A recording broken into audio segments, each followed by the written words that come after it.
Ken, I'm kind of excited because last week we did a famous band headed by one of the greatest female rock vocalists when we did the Pretenders. Yes. And we're here for round 2 with another great band headed by probably the most iconic rock female vocalist. And I got to say it because I'll probably say it 50, 100 more times during this podcast. The crush of every male between the ages of 40 and 55 with 20/20 eyesight. Yeah, and we're talking about Blondie, and the album we're going to do today is Parallel Lines. This is their third album, which is funny because when we did Learning to Crawl by the Pretenders, that was their third album. So I think we're just seeing this where bands are hitting their peak. Yeah. Well, you know what? I wouldn't even say that Learning to Crawl is the Pretenders' peak. Or, because I love Blondie's, yeah. I love Blondie's first 3 albums, love them to death. I love the Pretenders' first 3 albums. So it just happens that this is the one that we chose. We could have chosen any of the Yeah. Now I have to go back and look because I do know Blondie's first 3 albums, 3 successive years. So this was 78, so previous 77, 76. Right. So, each year leading up to album 3 they put out an album. So I'm curious to go back and look and see if the Pretenders were the same way. No, because of the deaths, they had some time off. All right. So that's what happened there. But I love that we do this because we get to geek out about these things, man. I'm glad y'all are listening to this. Well, this is where I geeked out because I'm a huge fan of the power pop sound of the 70s. Love Cheap Trick, love the band Sweet, and the producers of Sweet, Susie Quattro, a band from the UK called Smokey that I love, right, soft rock hits.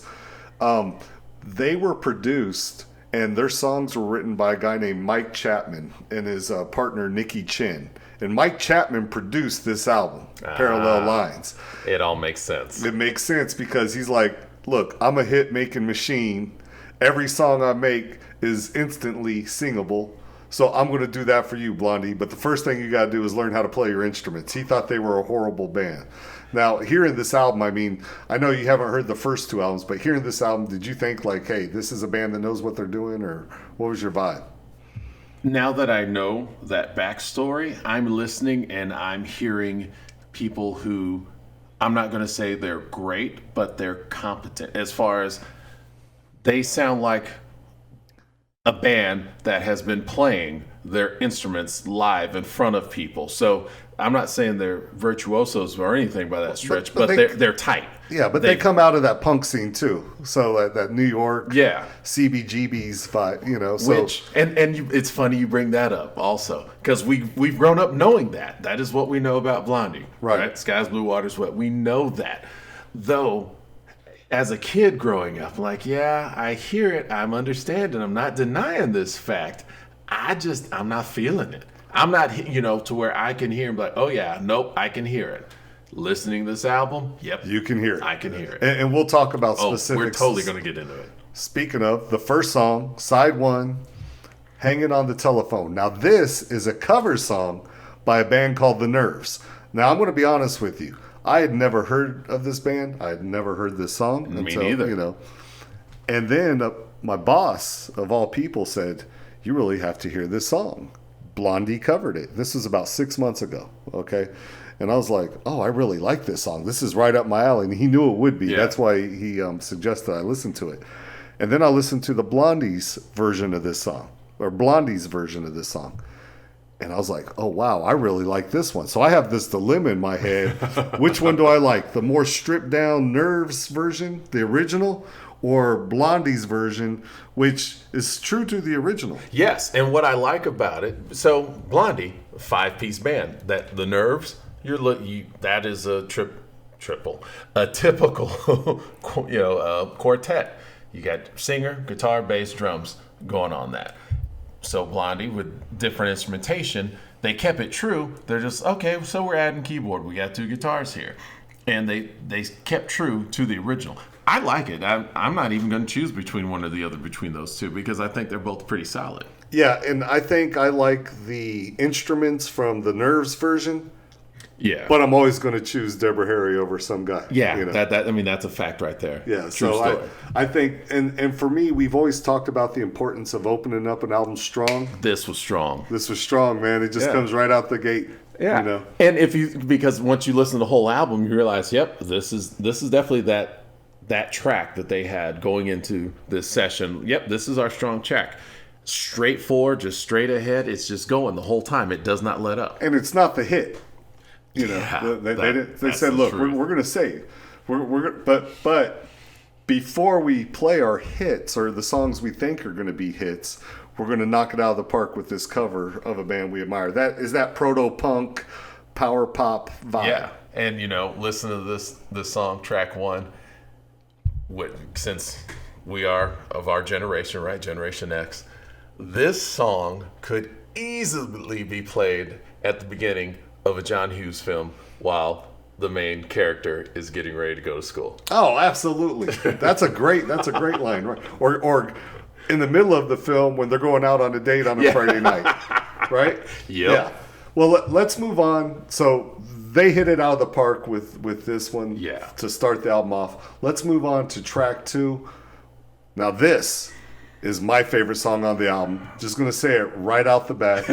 One way or another, this is in my top 3 favorite Blondie songs of all time. And I've listened to every album. Oh, yeah. This song is what when the world thinks of Blondie, they think of probably 3 songs, but this is one of them. You think so? Yeah.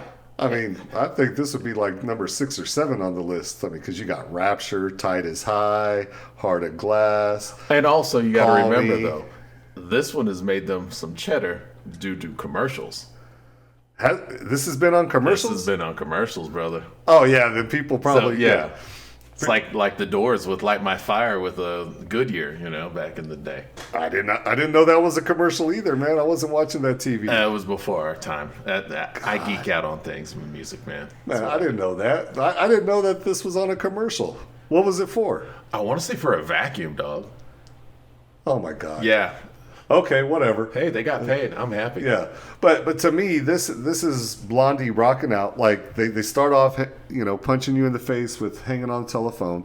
Then they come in with this, and this one, she's growling, man. Yeah. She sounds, she's like, because if you look at it one way or another, I'm going to get you. She's a stalker. Oh, right? yeah, that obsession, man, which kind of grabs us. Yeah, so this is like Psycho Debbie Harry, right? The first one, she was playing it true to the original, kind of singing it the way that the Nerves sang it. Yeah. This one, she's growling like, I want to get you. Like, there's some aggression going on. Oh, here. yeah. And, because, again, I do geek out on the music. This is clearly, song number 2. And you'll notice throughout other tracks on the album, the guitar and the vocals during the chorus, they'll go in unison. So the guitar, that's where the guitar is playing the same thing she's singing. Oh, so okay. they're doing the same thing together, which is a cool device that they utilize. And I was actually going to ask you, what you thought of the guitar playing on this, because Chris Stein, who's, Yep. Blondie's kind of partner in crime, so to speak, was always with her. He's the guitar player on this, and so I was wondering, like, listening to this album, listening to other Blondie songs, are you still in that he's a competent guitar player, or is there anything unique about his style? He's competent. The unique thing, and we'll just touch on this now. So I'm a guitarist for a female singer. Right. And there is, it's like being a guitarist for any singer, because you're the side man, right? So that is something that's ingrained in music. And so a male, you have a certain range, female, certain range.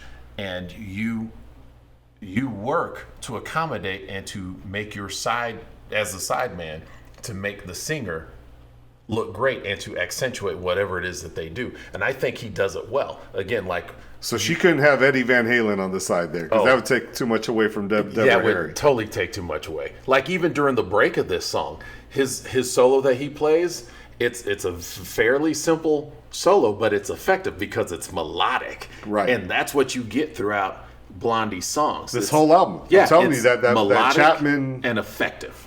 that Chapman effect of we're going to make every song on this album singable. Yeah, You and know? that defines the band. Yeah. Because again, if a melody, if you can't sing a melody, if it's not stuck in your head, it's not strong, done. Yeah, and for me, this song, I was shocked that it only reached number 24 in the U.S. But, for a song about, stalking somebody, I guess, it's only going to go so high. Yeah. But having said that, let's keep moving on. Track 3, side 1, Picture This. This song, when we were just talking about the charts, it actually hit number 12 in the UK and was top 20 in Sweden and Ireland. I saw that on Wikipedia. Oh, by the wow. way. Yeah. And so I was curious because I was looking and I was like, well, they didn't even release this as a single in the US. Yeah. But it's another great song. This is one of those songs that at first I didn't know where they were going because the intro is a little bit different than the rest of the song. Yeah. And then it just hits you with that happy feel. It's just a nice pop ballad with a happy feel. And so since you've kicked that, or not kicked that door open, but since you've mentioned it, pop ballad or happy feel, this is the first song that presents their 50s influence to us. Because once you listen to this album, you're like, oh, okay, I see how y'all came together. I see what the common denominator, that common thread between the five of y'all. Right. Because it is evident throughout It's throughout this album. We're going to talk about, let's say that discussion point Yeah. for Pretty Baby. Now, okay? Now, yes. Now, I do have to say about this song, I'm okay if Debbie Harry ever wants to watch me in the shower. Well, hey, calm down. It's the lyrics of the song. Yeah. So No, for sure. Yeah, I'm just saying. But having said that, now, we talked about her voice. We talked about how she played it true to the Nerves version of the opener, how she was growling in one way or another. On this one, you can tell by the way she's singing that she had an influence on like those 90s alternative female singers. Yes. Echo Belly, Mozzie Star, I'm not saying she has the same voice, but you can just tell that they were listening. They were listening to when they were Blondie at some growing point in their lives. Oh, yeah. Right? Yeah. Did you hear that? Yeah. Okay. I just want to make sure I wasn't going crazy on that. Well, you're going crazy, but not on that. Right. And I'm curious, since this was a big hit in the UK, I wonder if they still play this on like UK classic rock or UK stations, oldie stations. Yeah. You know what I mean? Yeah. Because this was a hit there, wasn't a hit here, but it was a hit there. And so I'd be interested to find that out. I'll have to reach out to some of my British friends and see if that's the case. I stumbled upon Blondie in Dubai back after they reunited. Really? Yeah.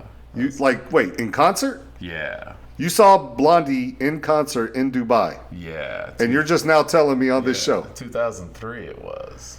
Yeah. Man, I don't want to talk to you. Show's over. I'm out. Anyway, let's move on to the next song now that I ponder the fact that you have seen Blondie and I have not seen Blondie in concert.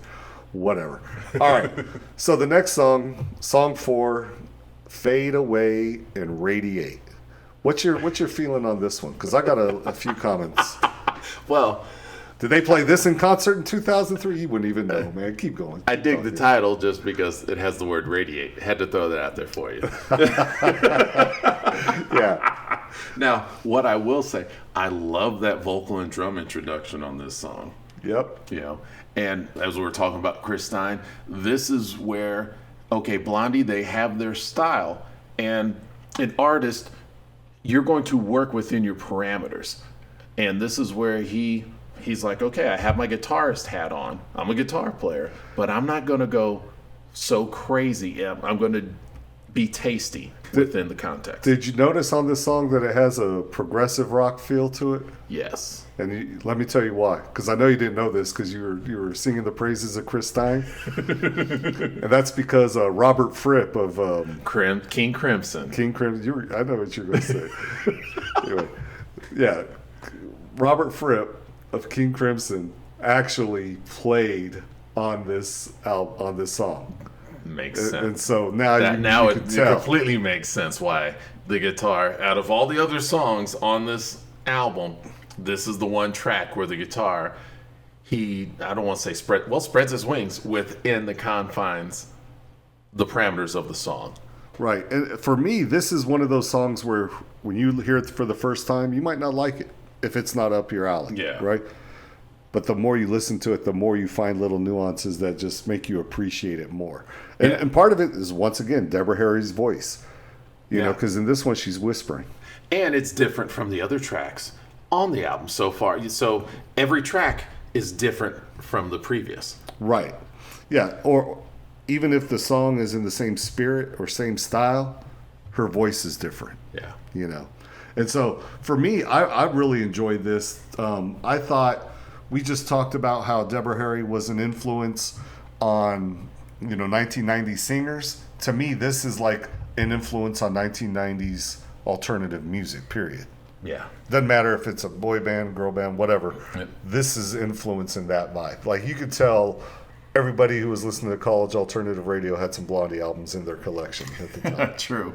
So let's move on to track 5 on side 1. That's Pretty Baby. Okay. This is my favorite track on the album. Really? I'm just going to say it now. Yes. It's one of my favorites by far. Dude, this was all about paying homage to the 60s. That late 50s, that whole the doo-wop, everything out of that era. Yes. Not only is this a nod to the past, okay, but there are certain mentions in the lyrics. Ya Ya. That's a famous song from the 50s, Lee Dorsey. Incense and Peppermints, Strawberry Alarm Clock, 1967. La Dolce Vita was a 1960s Italian film. So all of her lyrical mentions are a nod back to them. Like, she's not even hiding it. It's right there, punching you in the face. This is what I grew up on. This is what I love. I love it. And it makes you think that, man, if this song, Pretty Baby, was released in like 65, 66, whatever, right? It would have been a hit. Huge hit. Right? Truth. There's just no doubt. Now, I didn't know this until I started digging deeper on Wikipedia, research. Actually, it might not have even been on Wikipedia. It's actually about the movie Pretty Baby, which was a film with Brooke Shields where she was like young and doing her... Oh, yeah, back when her mom had in charge of her career. Yeah, so this was like a nod to that film, which is kind of, it's almost like she's singing to Brooke Shields, right? While Brooke Shields is at that age that she was at when she was being influenced by all this music. Yeah. Do you see where I'm coming from? So anyway, but I'm with you. This is one of the best songs on the album by far. Definitely my favorite. And it's that throwback to that feel good time, So anyway, let's move on. Last song on side 1, I Know But I Don't Know. What kind of vibe did you get off this one? This is the only dated sounding song on the album, period. That's where I stand. This definitely, I listen to this, I'm like, oh, this definitely has a 70s sound. You know why? That keyboard, that took me to a Styx song. I was How did you get... because it had a prog rock sound, man. Now, so this is what I came up with when I was listening to it, okay? She was listening to a lot of Iggy Pop and the Stooges, because Iggy did I'm Your Dog or whatever, and here she is talking about I'm your dog but not your pet, right? Okay, so this has that Iggy Pop influence. Okay, I'm down with that. All right. But you said Styx. I thought that main riff could have come out straight out of an Alice Cooper, the band. The band, yeah. Like, it could have come right out of their catalog from the 70s, And I see where you're coming from. It has that arena rock riff with the big guitar solo trying to break through at the end, right? Yeah.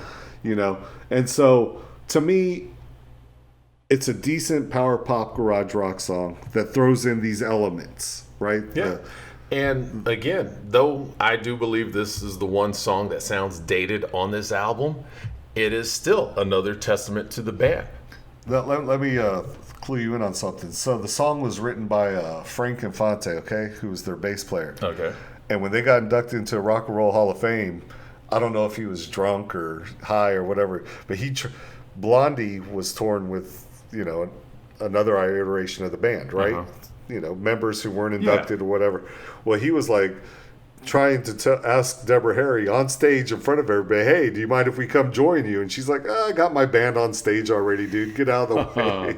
So anyway, I just wanted to throw that out. Snap. Yeah, he actually wrote this song, but that he kind of got turned down to play with Blondie at the rock and roll ceremony. Yeah, well, you know, you don't go Christmas shopping on Christmas Eve. You know it's coming. I'm just saying, should have asked before then. Yeah. And side 2 starts with 11:59. What's your thoughts on 11:59, Ken? Minute before midnight. Yeah, minute before midnight. Well, since we've already shared our favorite song off the track, I'm going to tell you this is my least favorite song on the album. I'm sad, man. This is one of my favorites. Yeah. Well, I mean, let me rephrase that. This song, it's not a bad song, but this album, it's a tight album. Again, like I was telling you earlier, it's like trying to pick the ugly girl from Destiny's Child. And this would be it. No, I think this is a beautiful song. It starts off with that little new wave intro, because that's what, Blondie's known for leading the new wave movement. But then it just breaks into a beautiful pop song, man. It just grabs my heart, man. Now, again, by me saying this is my least favorite song on the album does not mean I don't like the song. Let me ask you this. Could it be because instead of a guitar solo, or it breaks out into that organ solo? And you know what? Honestly, because again, true, though it's not my favorite song, I still like this song. I love the 50s feel of the influence. What this song opened my eyes to is where I was like, yeah, that whole punk thing, I knew they were influenced, CBG, couldn't hear it then. This is where it comes together. On this song, this is where my ears are open to it. This is where I hear the Cole Porter influence. Really? Because I was listening to it, and I always thought she was trying to sound British. That's what I got out of it. I mean, and this is what I kind of like when we're talking about these albums. Because you and I listen to the same song. Yeah. Okay, we have different backgrounds, but we love the same music. That's why we're able to talk about different artists and different songs or whatever. We listened to the same song and came up with 2 completely different conclusions. One of my favorite songs on the album, maybe your least favorite. Not saying you dislike it, but your least favorite on the album. It's going to be the one that you hit skip if you have to. Okay, if you're pressed for time. You said, hey, I see Cole Porter in this. And I'm like, man, I think she's like doing a nod to like British singers or something. So to me, I'm just amazed that we can hear a song and yet come to 2 different conclusions. The conclusions over the same song, yeah. Yeah. Now, the reason I brought up that organ solo, though, is because it was written by the keyboard player. So I figured, give a shout out. Jimmy Destry, I figured if he's going to write a song, he's probably going to want a solo in his own song, right? Hey, nothing wrong with that. Yeah. I will say, kids, listen to this. Go back and listen to Cole Porter. I will say, till the day I die, that Cole Porter was the precursor to punk music. You have said that, and explain that. Why do you say that? So, thing about punk music, it's catchy. The progressions, the music, it's catchy. If you listen to Cole Porter, because everything has to come from somewhere, right? Everything's a branch on a tree. You go back to the 40s, 30s, maybe late 20s, but 30s, 40s, Cole Porter was the king. He was the one. He was the songwriter in the country, one of the major 5, if you will. Huh. And his songs, they are catchy. The progressions are the same as a punk song. They might have the chords might sound prettier because they have more notes to it, not bare bones like punk, and a little slower. What opened my eyes to it was when Joan Jett and Paul Westenberg did Let's Do It, a Cole Porter song. Right. Okay. And they stripped it down, sped it up, didn't change a thing. Right. That makes sense. This next song, song 2 on side 2, Will Anything Happen? Yeah. Will anything happen? To me, this shows that sense of urgency. To me, I could see that Cole Porter vibe here. Yeah. Has that energy to it. Another strong power pop song. If they would not have opened the album with the Nerves song, this would have been the other choice. Well, let me drop something on you, Kenny.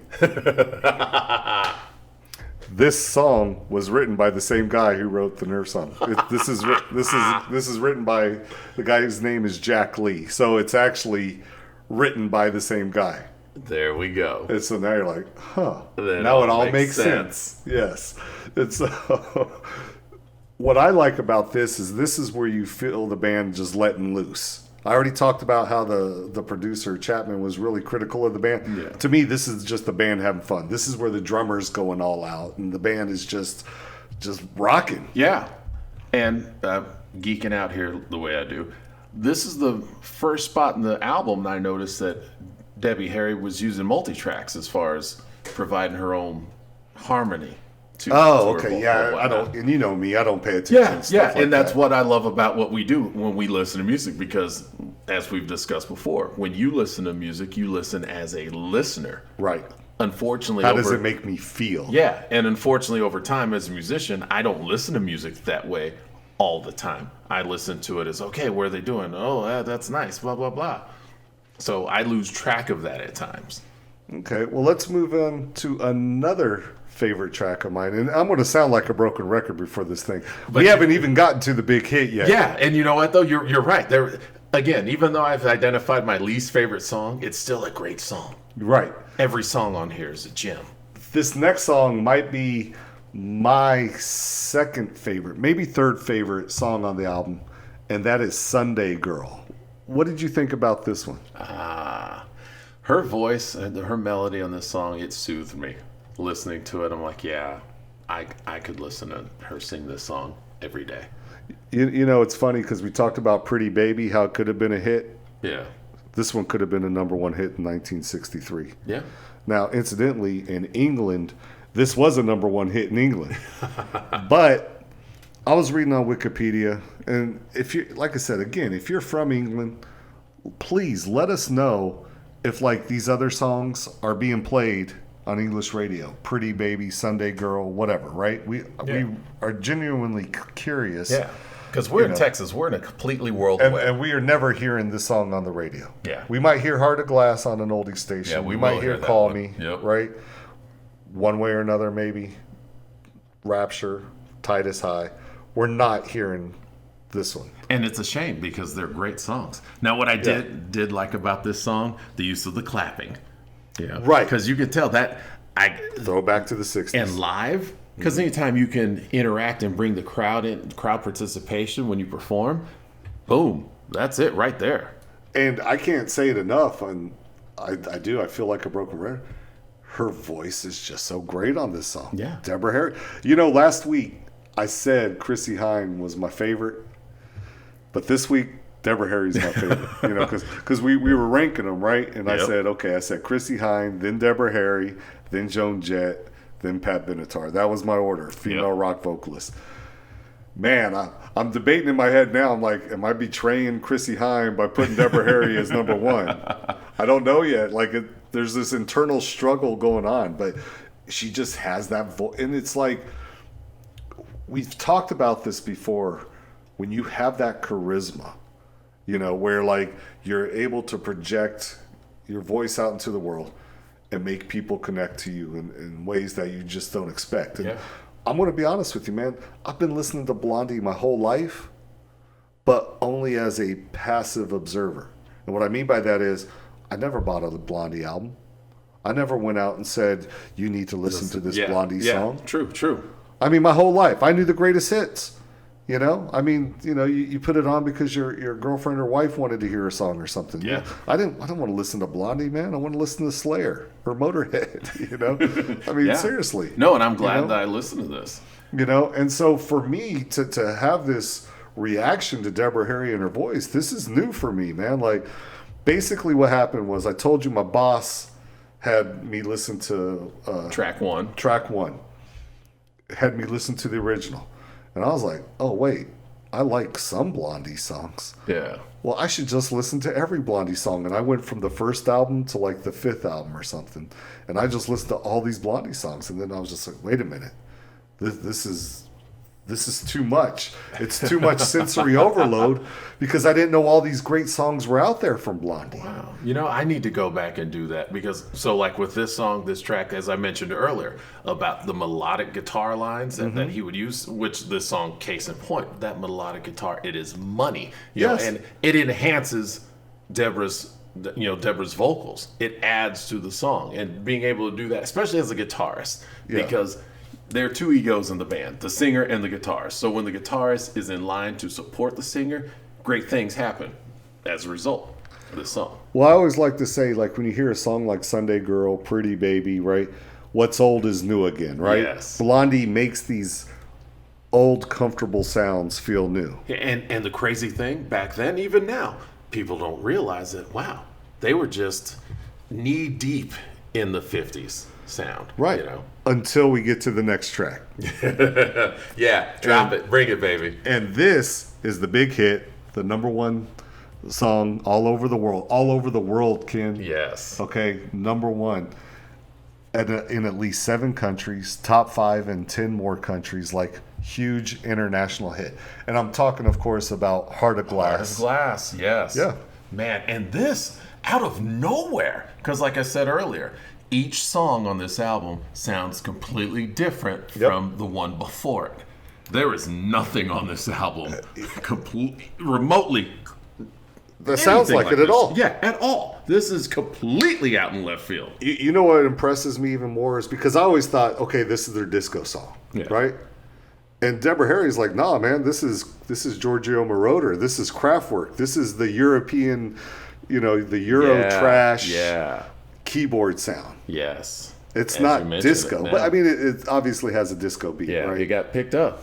And so, but for me, again, and we talked about this before when we talk about songs that are overlayered and synthesizers or whatever. When you strip it all down and you listen to the melody, you can't deny a great pop song. Yeah, this is it. And this is one of the songs that defines them. No, absolutely. Right. I mean, let's put it this way. In Rolling Stone magazine's top 500 greatest songs ever, okay? It's number 66 in the UK for all-time selling singles. Wow. All right. Helped make this album, Parallel Lines, almost entirely off the strength of this song, right? Yeah. Okay, over 20 million copies sold worldwide. I didn't even know this album was that big of a had that hit. That big of a hit. I had no clue. Exactly.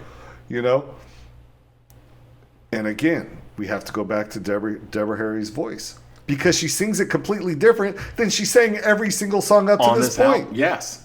Now, I will say... She sounds more like Donna Summers here, right? Closer to Donna Summers than anything else on the album, yeah. Right? Yeah. I mean, you can see that nod. She is literally paying tribute to every musical rock genre under the sun up through 1978. And what's crazy, going back listening to this now as a grown man, as opposed to growing up, or when this came out as a little boy hearing it, and hearing her, and since I was a kid, I wouldn't have called it sex appeal, but just hearing her appeal just oozing out and being like, wow, I would go play in traffic. I don't know who this lady is, but I'll go play in traffic if she told me to. Right. Yeah. And it comes out. You're absolutely right about that. Yeah. And it's clear, right? We've been listening to this song as long as we've been alive. Yeah. Man. Yeah. I mean, it's just always been there. Yeah. Right? It kind of survived, like how the early 80s had like that disco purge. Yeah. Like, now Blondie, their popularity decreased in the early 80s, obviously. But their music has kind of survived that disco it's purge. like this song was, exactly, it survived it. This song was immune to it. It's like, no, we're going to leave this one alone. Right. This one, okay, you're fine. Come on, move along. You're good. Now, I will say, I'm going to geek out because I'm a dork. I did also like the fact that in this song, on the radio, it says pain in the ass. Does it? Yeah. Oh, yeah. Yeah, okay. Yeah. Yeah, that's my immature juvenile moment. Okay, I'm done. Oh, my goodness. You interrupted me for that line? Oh, man. All right. So we've already talked about Blondie paying homage to different musical genres, right? We've already talked about her cover of the Nerve song, Hanging on the Telephone. Well, now she goes and does a Buddy Holly cover. Okay? And this is song 11 or the fifth song on side 2. The penultimate.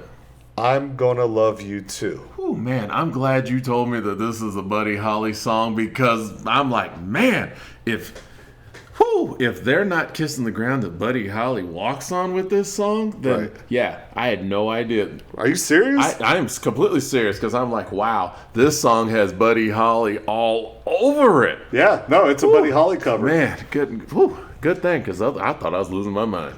Now, Thank you. when I first heard this song, I thought, okay, this is done. This is my least favorite track on the album. This was my initial thought when I heard this. You know, it's funny because we're listening to the same album, but we hear different things. This is the song that felt dated to me, like it was just trying to be too new wave.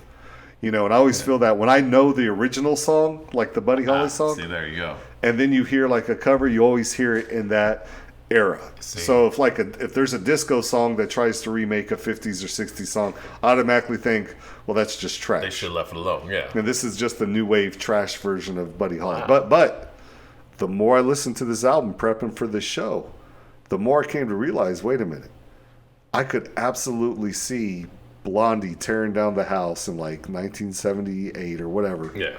with this song. Oh, yeah. So, me going into this and not knowing that this was a Buddy Holly song, first I'm like, man, this has Buddy Holly all over it. So, I'm glad to know that that's why, because it is Buddy Holly.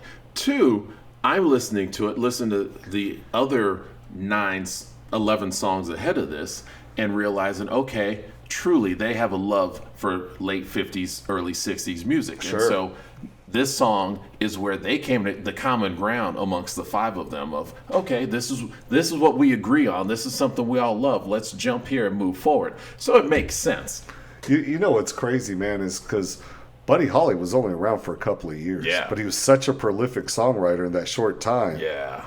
You know. That's crazy. Yeah, and so there are so many Buddy Holly songs that are great. They're just Buddy Holly songs.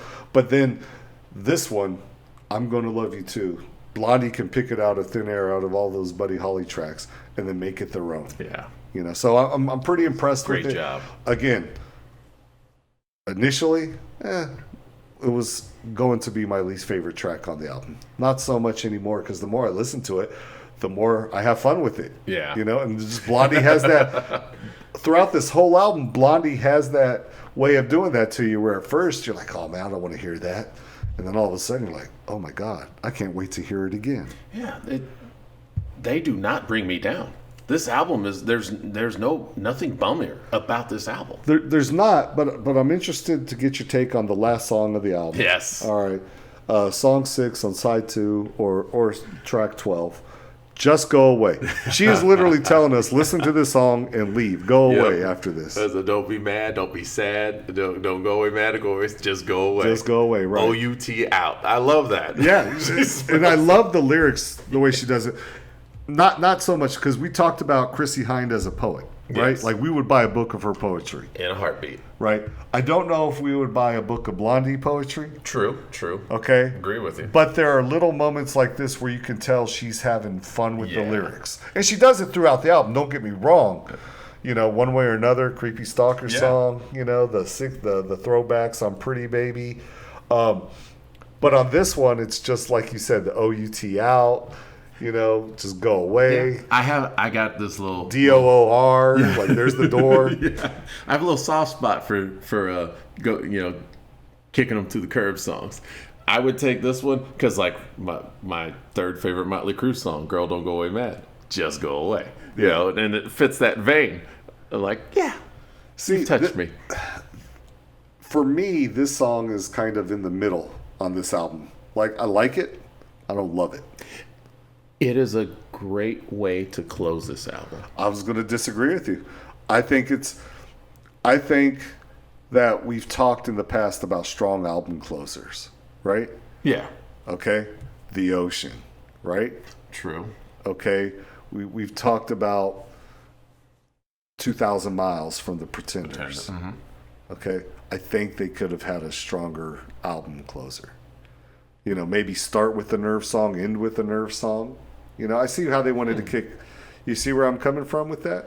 Or end it with the big hit, Heart of Glass. Heart of Glass is just stuck in the middle of side 2. End it with Heart of Glass. Yeah. You know, maybe inside 1 would just go away.